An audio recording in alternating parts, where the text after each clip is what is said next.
the threat of jihadist violence spreading in West Africa's Sahel is a worry for neighboring countries that have enjoyed relative safety so far.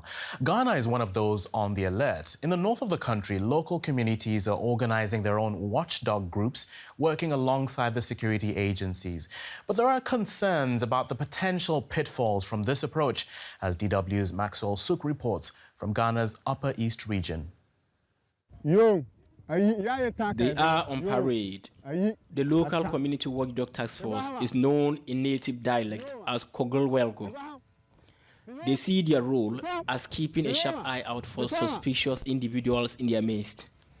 Sapelga is a border town, and this community has witnessed an influx of refugees from Burkina Faso fleeing jihadists. But there's concern here that not everyone may be trustworthy.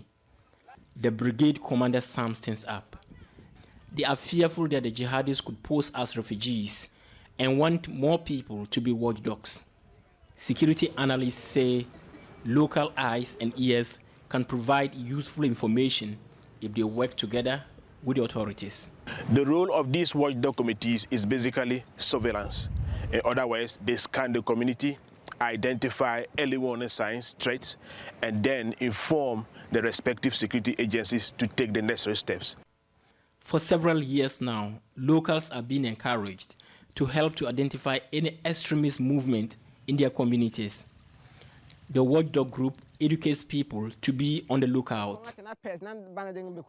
If a stranger comes to the community, and I being the community member, will be able to identify that this is a stranger who has come to Sapelga.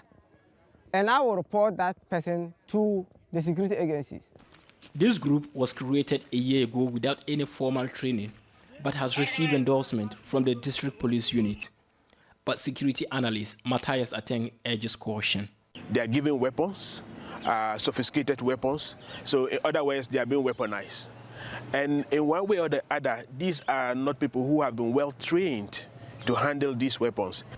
Dr. Ateng points to a worrying parallel where armed militias have become a threat to their entire society.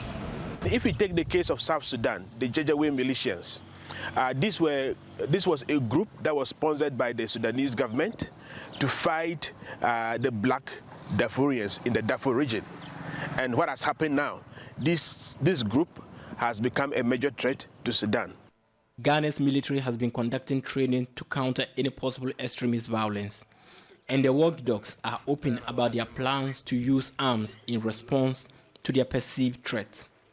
As time goes on, if we have something like weapons, we will know what to do with them. Dr. Ateng warns that the state must provide social services and be genuinely present in the community. Otherwise, the threat is not external, but also internal, he says.